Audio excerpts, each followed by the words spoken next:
Presidential Legal Counsel Juan Ponce Enrile.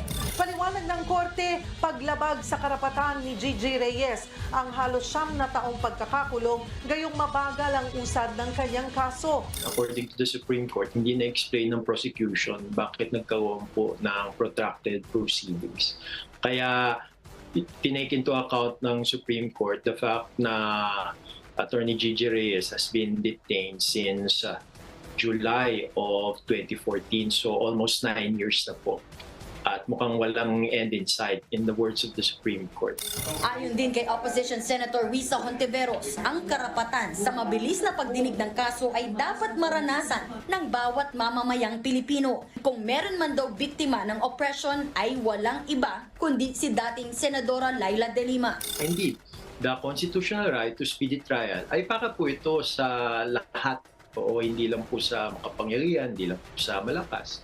Para po ito sa lahat ng tao po. Kaya I think nasa defense lawyers na po ni Senator Laila De Lima po kung paano po nila i-argue po yun. Gigi Reyes is free for now.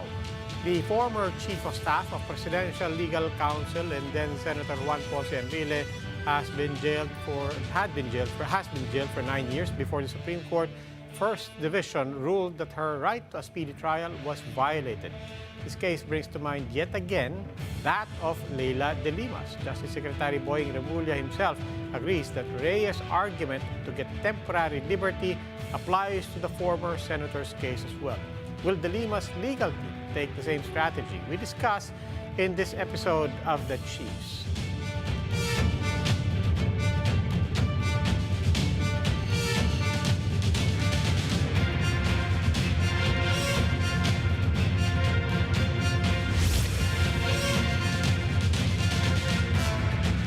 Welcome to The Chiefs. Ako po si Robbie Alampay. Kasama po natin online Ami Pamintuan, Editor-in-Chief ng Philippine Star, and Lucy Cruz Valdez, Head ng News 5. Chiefs, good evening and happy Friday. Happy Friday. Yes, on behalf of Ed Lingaw, happy weekend. Happy New Year advance. Oo nga. Oo, kung may Pachoy. Polka dots na nga si Ami. Naka-polka dot na kagad si Ami. New Year na ako ah. Anong ihahanda mo? Ang mahal na mga Anong ihahanda mo? Ay, Marami ko sibuyas. Tikoy. But before... Sabi ni Joey Salceda, bababa na daw, malapit na daw bumalik sa 50 pesos per kilo onion, ano? So, yun, Happy New Year tayo. Oo. sige na. Hindi, pero kanina lang binalita namin sa big story, yung mga farmers nga sinabi, bumabagsak na ang farm gate, pero ang mahal pa rin sa retail. Ayun naman. Yes. Oo. Di malaman eh. Oh. Abangan natin yan talaga kung totoo yan. 50 pesos na yan o malabo yan sa paningin ko ngayon. Baka naman sa April. Baka talagang, hindi, may import na. Tapos, di ba, tick of the harvest na. O, baka. No. Well, in the meantime, iniimbestigahan ng PNP yung mga storya ng mga nag-suicide daw na mga farmer. Oo nga. Inausap yung widow nung isang nag-testify. Napa-apologize tuloy ng Deora si PNP. Pasurin dun sa widow. No, but definitely, even ahead of any such investigations on something that extreme, binabalita rin natin yan, di ba? That precisely, LCV, because of the importations, a lot of farmers actually did not plant. So we were counting on a harvest season, but we have yet to see where the balance falls kasi marami hindi nagtanim. But anyway, Ami, other than that, of course, the big story, of course, today we will be talking about this. Gigi Reyes, Laya, since 2014 pa nakakulong yan. Oo nga, 6:30 ng gabi na dumating yung istorya eh. Pero 6:30 daw pinakawala. Yes. 6:30 ka gabi. Yeah, pero yan ang tatalakayin natin. We will speak with our first guest after a short break. The Chiefs will be right back.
Supreme Court has granted temporary freedom to Gigi Reyes, one of the accused in the pork barrel scam. Tonight, we have our legal counsel, Attorney Estelito Mendoza. Attorney Mendoza, welcome to the Chiefs. Good evening, attorney. Good evening po, sir. Good evening. Sir, I noticed you are all the chiefs. I would like to tell you, I have been Solicitor General for more than 30 years. And as Solicitor General, my staff calls me the chief. So that even after I leave office, others still refer to me as the chief. okay. Well, now you're one of us. So- Welcome to the Chief, sir. Let's get straight to it because just so our audience know, we are navigating some technical issues dito, so we'll try to keep it short and quick with Chief and Attorney Mendoza. But sir, first question: a lot of people obviously interested in this case, not just because of Gigi Reyes, but because this is a country where justice really notoriously grinds very slow. They want to know, how did you do it? How did you frame your argument, this habeas corpus argument to grant temporary liberty to Ms. Reyes?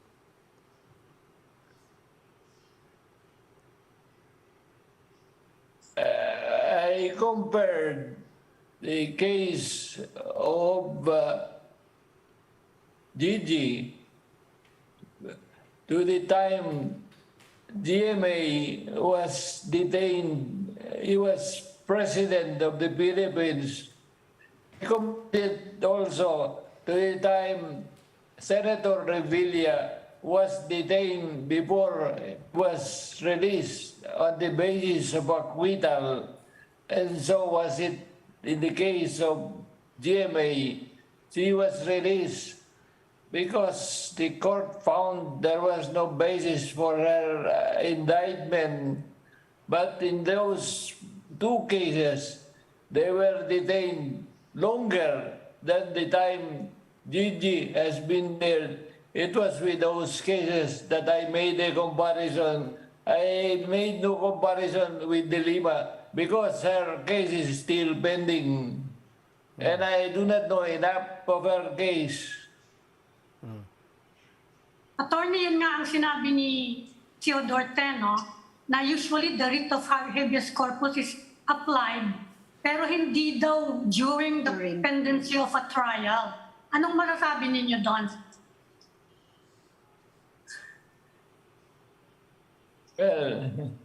Well, I do not know about Theodore. He is on the other side. He used to be the spokesman of the Supreme Court.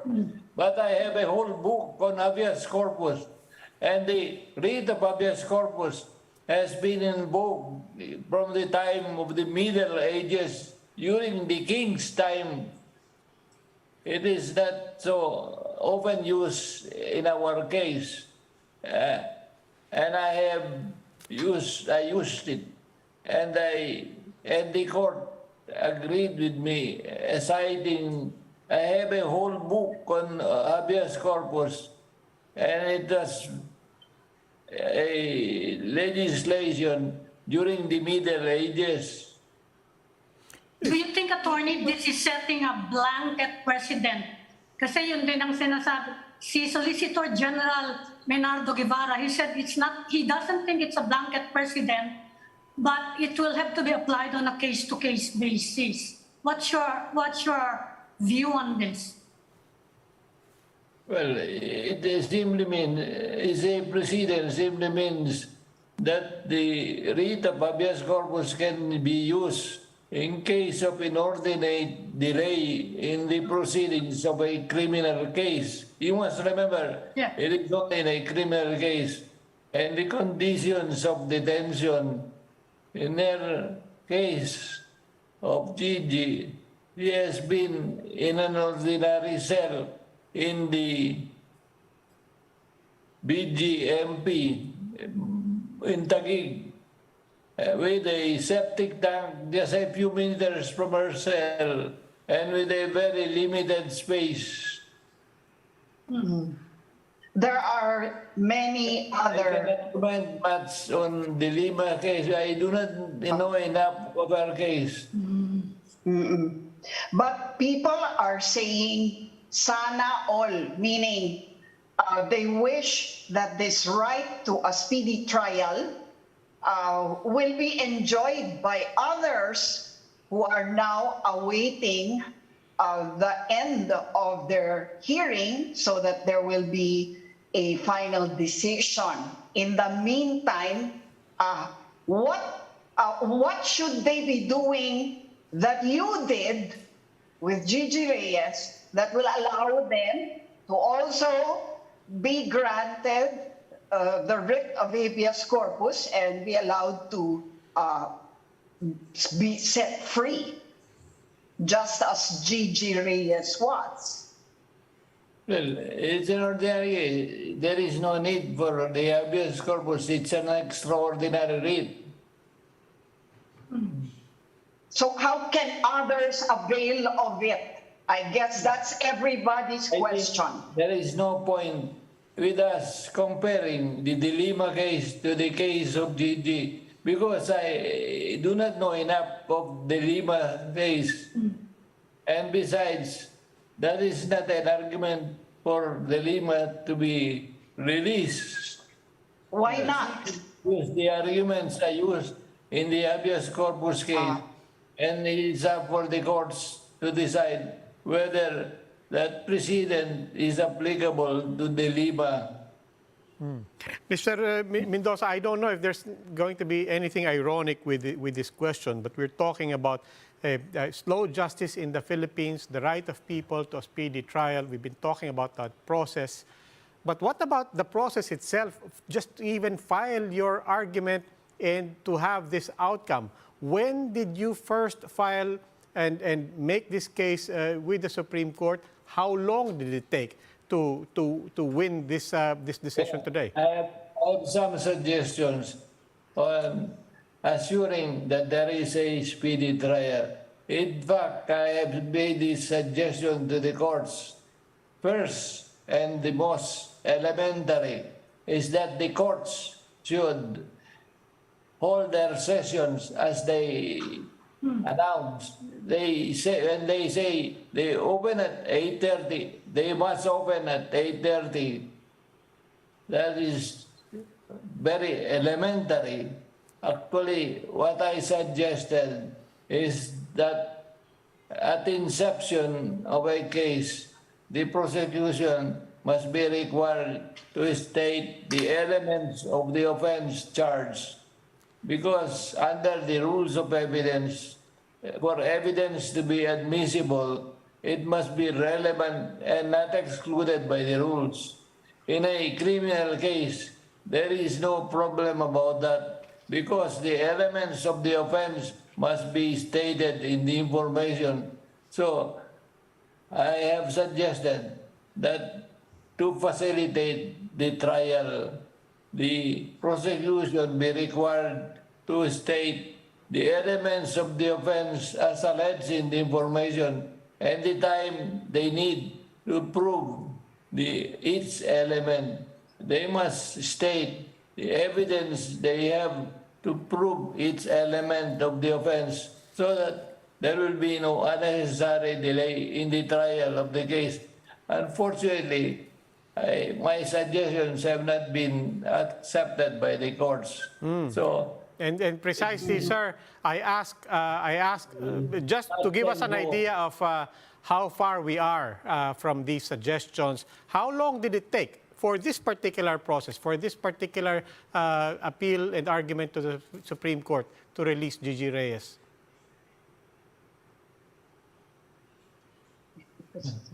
what do you know? How long will this process? No, this It will be. It was filed in 2021. Yes, it was filed last year. 2021. So it's pretty fast. Yeah. My question, sir, would be what unique thing did you do that you were able to get this kind of freedom for your client, which others hopefully can follow? For other clients, I did not find it necessary.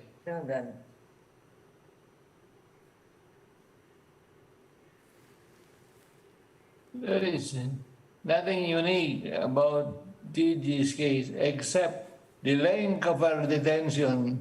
As I said, unfortunately, I did not know we were going to talk this evening, so I do not have the exact time. What I know is that I compared her detention with the time GMA, President Arroyo, was detained before her acquittal and release. And so, with the case of Senator Revilla, which I also handled, I mentioned the time Senator Revilla was detained before he was released on the basis of an acquittal. It was with those cases that I made a comparison. I made no comparison with the De Lima case because I am not familiar with it and it is still pending. Attorney, pahabol ko na lang. So what will be your next move? Because there's a rule of the Supreme Court for speedy trial. Are you going to invoke that? Kasi ongoing pa rin. This case could crawl for another 9 years. Will you invoke the new Supreme Court ruling on speedy trial? Her case, the habeas corpus decision did not acquit her. Yes. What it required is that the trial be continued. In fact, it explicitly requires her presence at every time the case is set for trial. For the case, will you invoke? Yes. Will you move for a speedy trial under the new rules of the Supreme Court? As I said, I do not know enough of the De Lima case to It's comment. not about the Lima. Gigi. Wait, hold on. No, wait. There is no new rule. No, wait. Okay. Well, they're welcome to the De Lima case. The lawyers of De Lima are welcome to use the decision in the GGG case to get her out of jail. Okay. Attorney Estelito Mendoza, sir, maraming salamat po. Thank you. Thank you, sir. Attorney. Oh, you are welcome. Attorney Mendoza, of course, is counsel for Gigi Reyes. And we will start up another conversation after the break. Keep it here on One News.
Welcome back, the Chiefs. Let's bring in our second guest for the evening. Attorney Dino De Leon is one of the lawyers of former Senator Leila De Lima. Welcome back to the program, sir.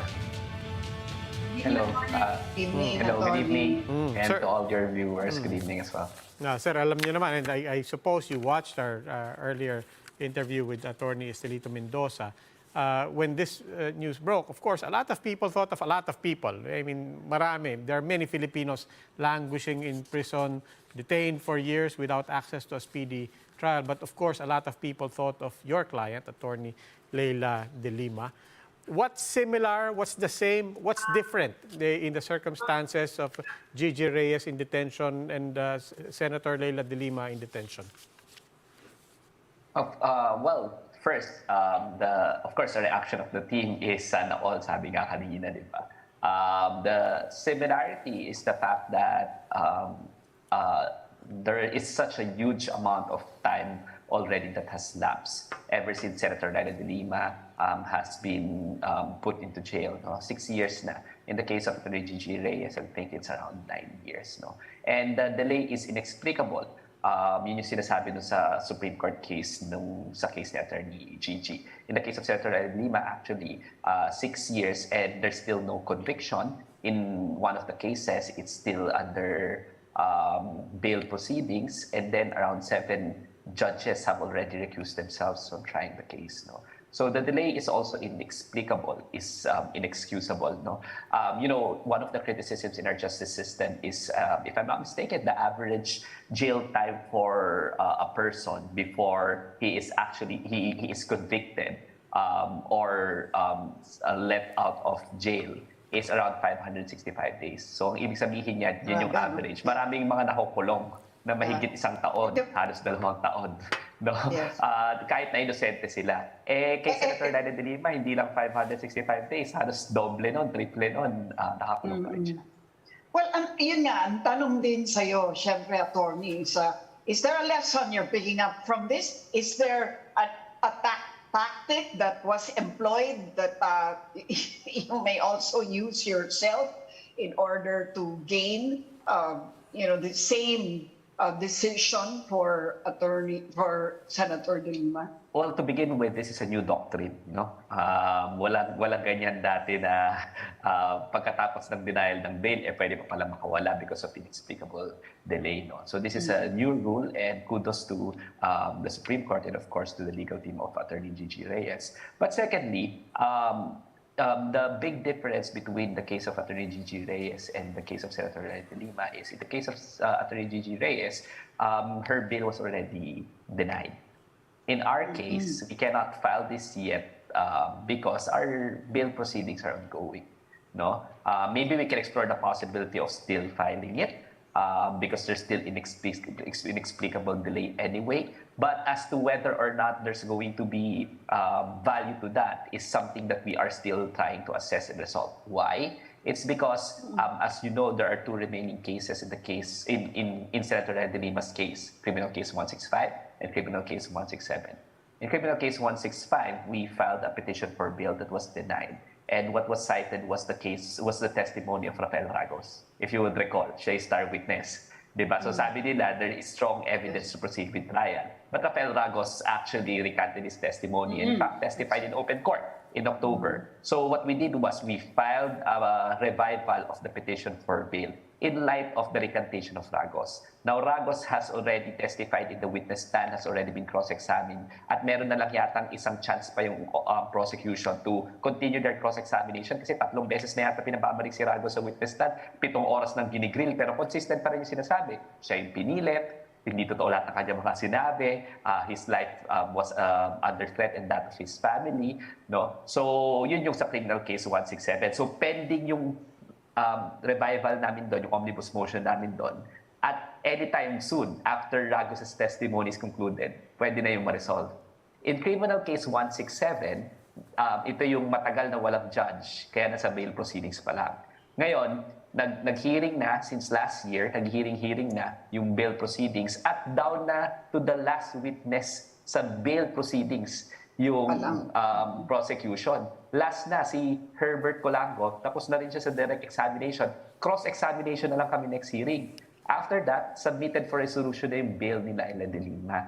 Now, considering na wala naman talagang kaso lamang kay Laila de Lima at tatlong bagay nga lagi namin sinasabi, walang droga, drug case, drug trading case, wala di isang butil ng droga na ipresenta yung prosecution. Drug trading, walang trail of money. Sinabi mismo ng Anti-Money Laundering Council investigators na wala kahit anong investigation linking Laila de Lima into any impropriety. Pangatlo, laway nga lang ang puhunan ng mga incredible witnesses na nag-recant na, di ba? Kaya sabi mismo ng United Nations Working Group on Arbitrary Detention, mga experts ito, arbitrary ang pagkakulong kay Laila de Lima. So given na walang evidence, kami naman siguro naman sa ating justice system, eventually justice will prevail. At naniniwala kami dahil mahina ang ebidensya, sana makalaya na si Senator Laila de Lima sa lalong madaling panahon, even without us resorting to this new track or new doctrine promulgated by the Supreme Court. It's just going to be a matter of time. Attorney, just to refresh everyone's memory, ano yung specific charge sa kanya? Conspiracy to commit drug trading on three separate events, three separate cases. Criminal case 165, 166, 167, supposedly with different co-conspirators. Yung criminal case 166, yun yung napadismiss namin kaagad na mga 2-3 years ago. Criminal case 165, Rafael Rago star witness, nag-recant. Criminal case 167, ito yung ongoing. Mukhang si Colango yung kanilang star witness. Pero wala namang sinasabi na totoo, number one, at number two, na directly, na nag-drug trading si Senator Laila de Lima. So naniniwala kami, mahina rin yung ebidensya doon. At dahil nga mahina ebidensya, then the evidence of guilt is not strong, then Senator Laila de Lima, as a constitutional right, will be entitled. Before the release of Gigi Reyes, meron totong may nangyari na, di ba? Yung napakabilis na trial nung anak ni Justice Secretary Jesus Crispin Remulla. So sabi ng abogado noon, nung defendant, si Juanito Remulla, in-invoke nila yung di ba, yung Supreme Court ruling on speedy trial. Did you ever invoke that rule? Kasi mga 2 years na yata o 3 years yung regulation na yun na speedy trial. Are you aware of that? Yeah, paulit-ulit na rin yan na nire-raise sa court, even orally. Especially if there are delays na may instance na yung prosecution biglang hindi dinala yung witness kasi biglang may security threat daw. Yung witness is in the custodial center or in the custody of the NBI. Gobyerno ang may custody, tapos may security threat, hindi nila ma-secure. Di ba? So, we've always raised it constantly in oral motions, no? Kaya nga lagi natin sinasabi dati, parinig pa ulit-ulit, sana all, no? Na pagkadating ba sa alam mo yun, ano ba yung mga nakikita and sadly makikita yun ng isang ordinaryong tao in our justice system. Pagka medyo magalaking tao, di ba, at hindi kalaban ng gobyerno, pwede mong invoke yung speedy trial. In the case of Senator Laila de Lima, kahit na paulit na i-invoke yun, sana pakinggan na rin sa lalong madali. So kailangan pala siyang invoke kasi tinanong din namin yan Kung utos siya ng Supreme Court sa judges, hindi ba sila dapat ang mag-i-initiate noon? Even without the litigants invoking it, di ba they are covered by the rule? Dapat, ganon? Yes, ang problema kasi sa kaso ni Senator Laila de Lima is 7 judges have recused themselves. So every time may bagong darating, kailangan niya talagang pag-aralan yung kaso. Kailangan niya voluminous yan, no? So naiintindihan rin naman namin yung difficulty ng mga judges. And right now, in both cases, we see that the presiding judges are doing their best to exhibit fairness, di ba? So we trust the justice system and hopefully, eventually, they will see na kawawa naman yung tao, 6 na taon nang nagpapasko sa kulungan na wala namang saysay lahat at gawa-gawa lamang. Do you think that the fact that JPE is now Presidential Legal Counsel had anything to do with it? I mean, of course, this is what people are now speculating about kasi bigla-bigla na lang, it was so unexpected, it come from left field. But do you think that had anything to do with it? Well, of course, your guess is as good as mine, no, Lucy. Pero alam mo, napakapalad talaga ni former Senator Juan Ponce Enrile. Naka-bail din siya, if you would recall. He's out on bail.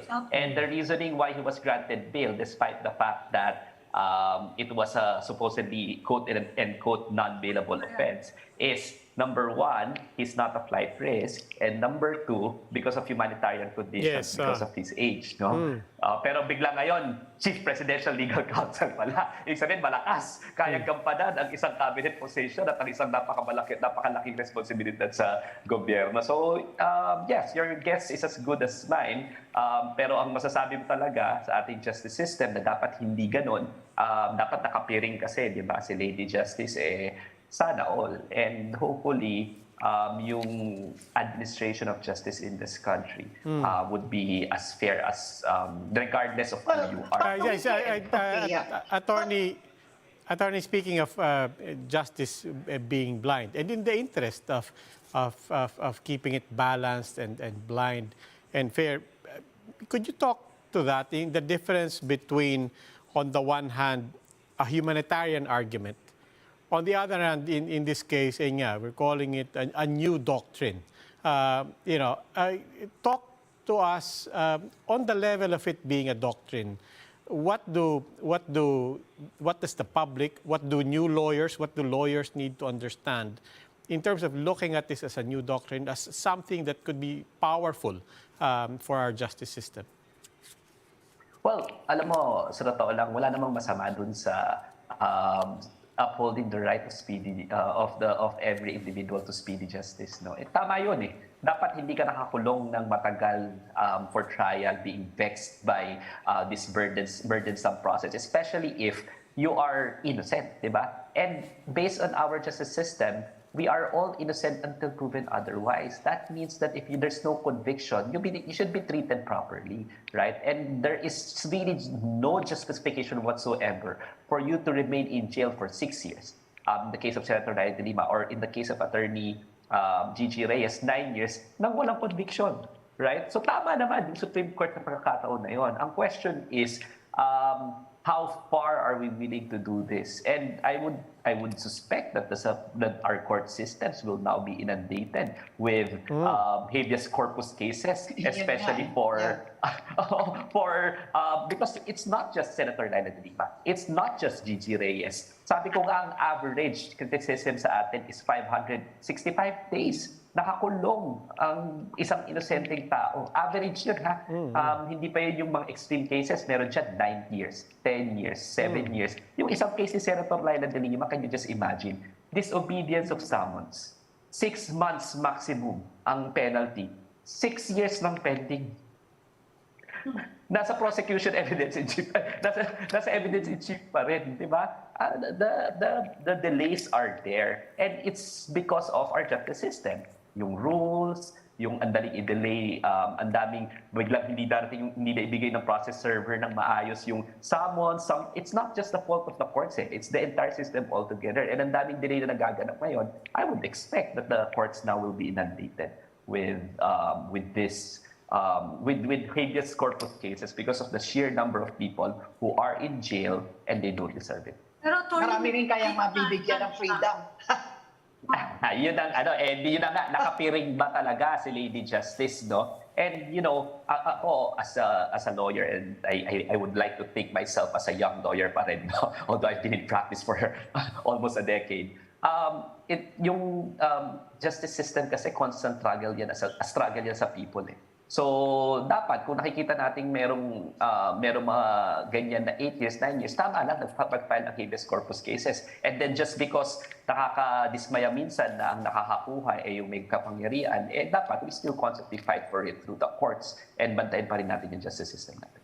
may debate nga dyan, di ba? I asked Attorney Mendoza kanina, if he thinks na the ruling is setting a blanket precedent. Kasi sabi nga ni Menardo Guevara ngayon, tinatanong siya, tingin niya ma-apply lang yan on a case-to-case basis. Ikaw, anong tingin ninyo in your camp?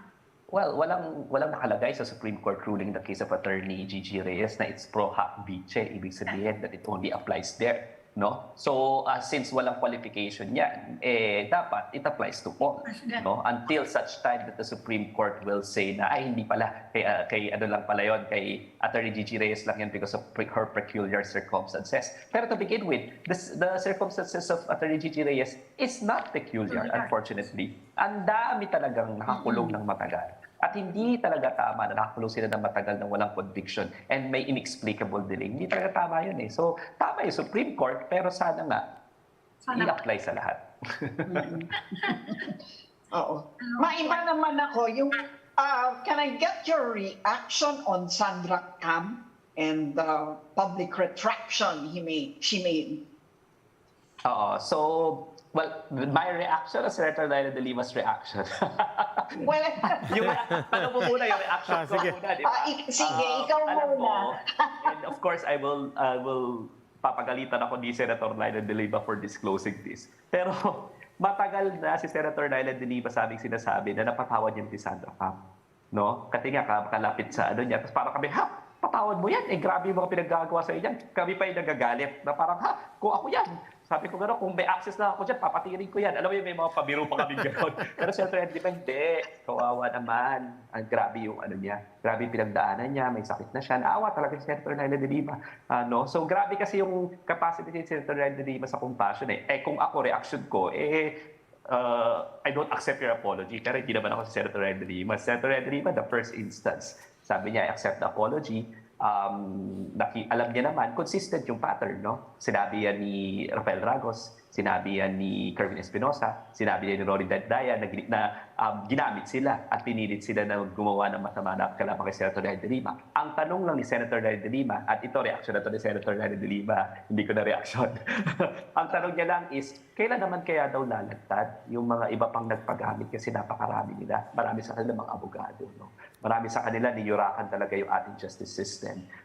As if pinabayaan nila, meron pa naman silang oath to uphold and defend the rule of law in our Constitution. Pero they didn't do so, and they in fact manufactured evidence against Senator Laila de Lima, authored this biggest frame-up in Philippine history. No? Kailan naman kaya sila lalantad? Ang lagi namin sinasabi, biroan namin sa legal team is, siguro alalahanin natin kung anong sasabihin sa puntod natin, no?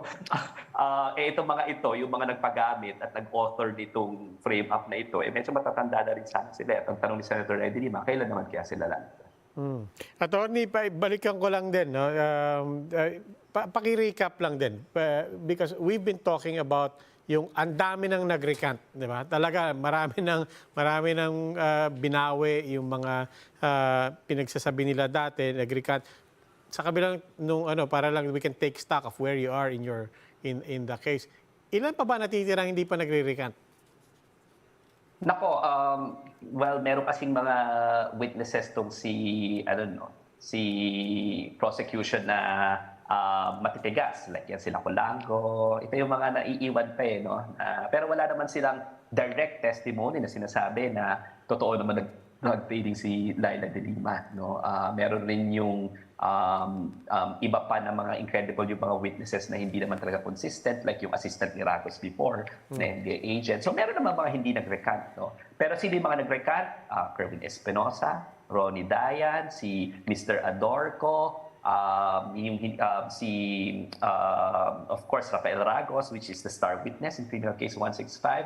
At marami pang ibang mga nagsasabi na hindi naman witness, pero may mga naging crucial pa rin kahit sa testimony sa House of Representatives. At yan nga si Sandra Cam before na ginamit rin daw siya na administrasyon. So yun naman yung mga consistent na nakikita natin as a baseline. And we believe that taken together, the totality of circumstances would clearly at the very least, cast a shadow of doubt sa kaso kay Laila de Lima. Tandaan natin that the burden of proof to prove Laila de Lima's guilt beyond reasonable doubt is with the prosecution. No? And considering all of these recantations, the reasonable doubt is definitely there. Attorney, sabi ng prosecutors, ang courts daw normally don't give much weight to recantations, especially kapag ganyan daw binigay na after so many years. What can you say about that? There's a doctrine like that, no? Tama naman sila, no? Pero ang nakakatawa kasi dyan, two things. The first one is, you cannot be selective in the credibility of your witness, di ba? You cannot cherry pick ano yung paniniwalaan mo, hindi paniniwalaan. Either you say your witness is credible or they're not credible. That's first. Second is, when they recanted, you have to analyze ano yung circumstances that led to their recantation. Baka naman kasi doon sila tinakot. Paano naman mananakot yung nakakulong na Ali compared to the sa awesome powers of the state na sila yung may custody, no? So most probably, the circumstances would be they were bothered by their conscience as opposed to them being coerced subsequently to retract their testimony, no? So hindi absolute yung doctrine na sinasite nila na they can just cite at their convenience. Rather, it would be more proper for us to actually take a look at the circumstances of their retraction, and at the same time, remember that the onus is on the prosecution to prove their case beyond reasonable doubt. And considering that this is their witnesses, not our witness, it's their witness, the same witnesses that they use, di ba? Dapat siguraduhin nila na credible. Yung witnesses mismo nila yung nagsasabing hindi pala totoo yung mga pinagsasabi. Ano pa yung natira sa kaso nila? Sa aming palagay, reasonable doubt is there. At the same time, they were not able to prove the elements of the case kasi walang droga, walang pera, at wala kahit isang tao nagsasabi, nakita ko sila na dilima, gumawa ng drug trading. So wala wala talagang kaso. Attorney, sa labas ng korte at sa labas ng trial, albay Congressman Edsel Lagman says there's an option for the President himself to simply order the DOJ to dismiss the charges. Is that viable? Is this something, I mean, given everything that you see in the current environment, what do you think? Is this sound? Is this viable? Is this something you've considered? Is this something that maybe you've heard some things about? Well, Robbie, alam mo, nung una pa lang, di ba, first 100 days pa lang ni President Marcos, sinasabi na ng kampo namin na if they are really serious about upholding justice in this country, the Department of Justice has its own fair share in the dispensation of justice in this country. What does that mean? It's a cop-out to say it's already with the courts. Because the Department of Justice actually controls and supervises the panel of prosecutors. And if they think that there are no more strong evidence there, they can, out of their own accord, file a motion to withdraw, right? So kung sinasabi ni Justice Secretary kanina lang, if I'm not mistaken, na, pwede rin gamitin nila Laila de Lima yung Gigi Reyes case. Nanggaling kay Justice Secretary yan kanina lang, di ba ito sa mga comments niya. Alam niyo naman pala na 6 years na kung totoo tayo sa ating oath, to uphold and defend the rule of law and the Constitution, then the Department of Justice is not powerless. But that's just for temporary. But that's just for temporary liberty, not for dismissal of the case. Kahit naman sa dismissal, ultimately it's gonna be the court who will actually order the dismissal, pero they can move it. At sino naman yung korte na sasabihin na ayaw na nga ng prosecution? Mismo yung estado nagsasabi, di ba? The prosecutors themselves are saying, walang kwenta-kwenta tong kaso na ito, pero pag-i-insist yung korte, di ba? So more often than not, siguro 99% of the time, if the prosecutors file for withdrawal of the information, the court's granted. The court's granted, di ba? Kasi it doesn't make sense for the court to proceed na hindi na magpipresenta ng ebidensya yung prosecution Paano maglilin ng conviction yun?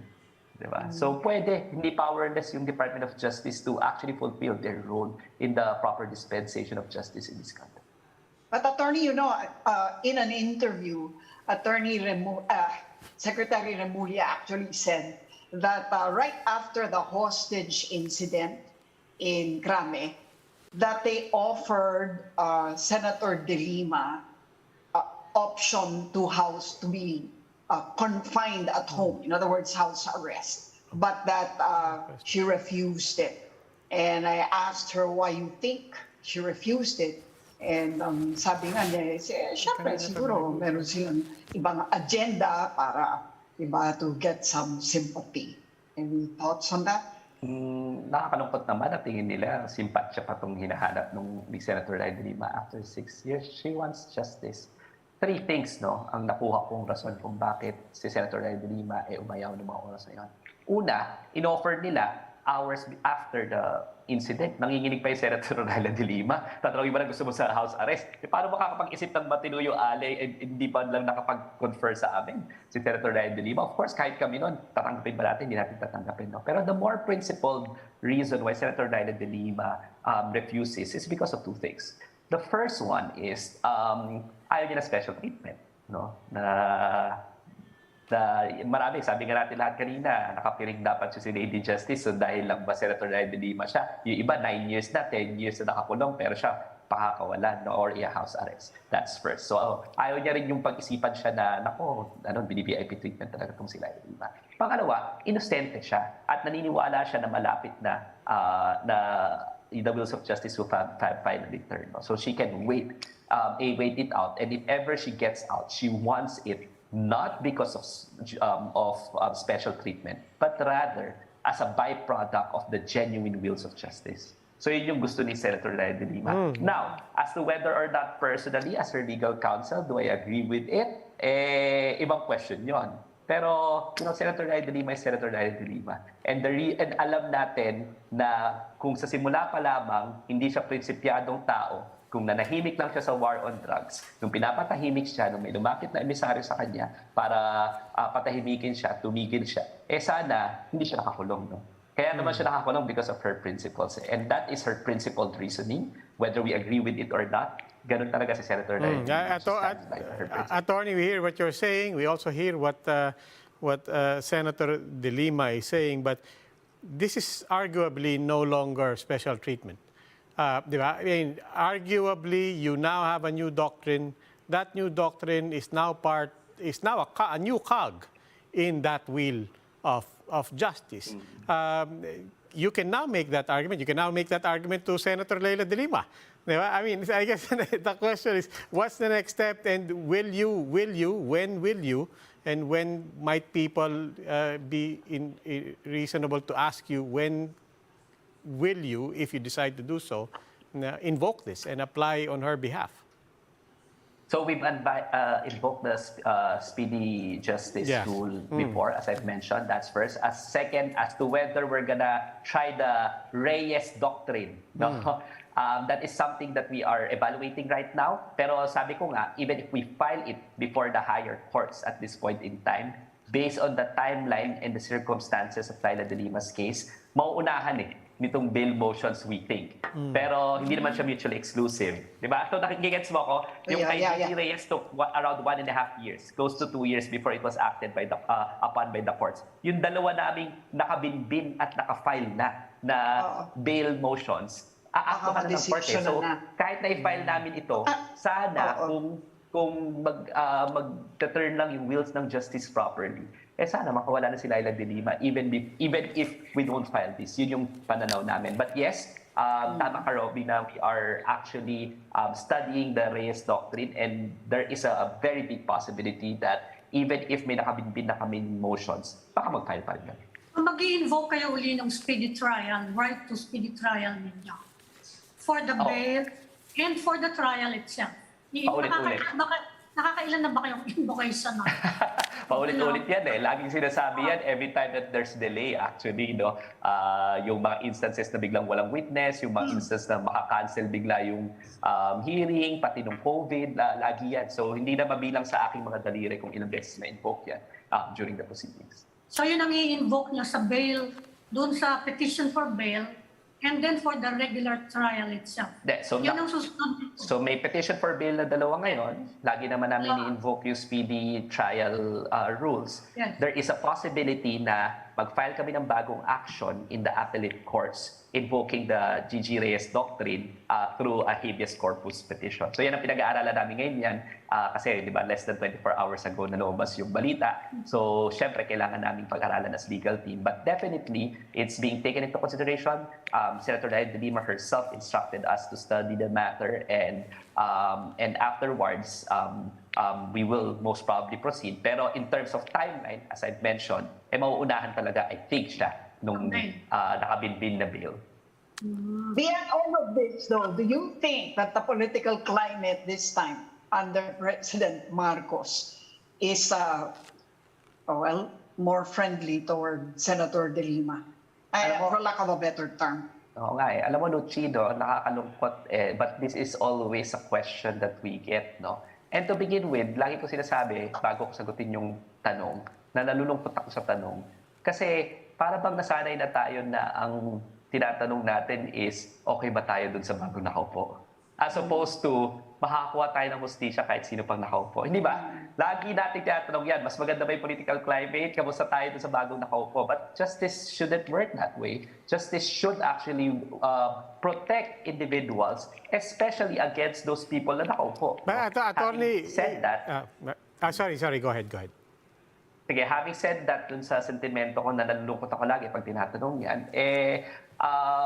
yun nga, na-offer naman si Senator Raida de Lima ng house arrest, no? And kahit pa paano naman, binisita siya, no? So, mas nakikita namin, syempre, na hindi naman laban ng Marcos administration yung laban na pinukpok ni Duterte sa ulo niya dahil sa galit niya kay Senator Laila de Lima, di ba? Si President Rodrigo Duterte talaga vindictive against Senator Laila de Lima kasi hindi lamang yan sa war on drugs. Senator Laila de Lima actually investigated him when she was chairperson of the Commission on Human Rights dun sa Davao Death Squad niya. Senator Laila de Lima was integral dun sa mga ICC complaint. No? So galit talaga si President Rodrigo Duterte kay Laila de Lima. Personalan talaga yung galit niya. Kaya ibang-iba yung environment at ramdam namin. Yeah, Attorney, i-recast ko lang. Last question na lang din. But I will just recast yung tanong ni Luci. Because we sort of touched on that as well with Maria Ressa yesterday when we talked about her acquittal. And I think the question of do you perceive anything different does not necessarily have to be interpreted as kampi ba yan na malakas ba tayo dyan and so on. I mean, Maria made the point that, you know, in a way, we can objectively ask or try to answer, at the very least, do you feel that the courts are freer now, are more independent now? Because the executive can make that big of a change just by sending a signal or creating an environment na the courts are free to do their job. In that context, do you feel anything different from the previous administration to now? I'm not speaking in behalf of Senator Laila de Lima. No? I'm speaking as a practitioner in the Philippines. Mas ramdam ko na hindi takot yung mga abogado ngayon na hindi... Kasi to begin with, hindi lang yung tandaan natin kay President Rodrigo Duterte, tinanggal yung Chief Justice in something na unconstitutional. Kahit na sinong first year lawyer, alam na hindi dapat. Impeachable officer dapat yan, di ba?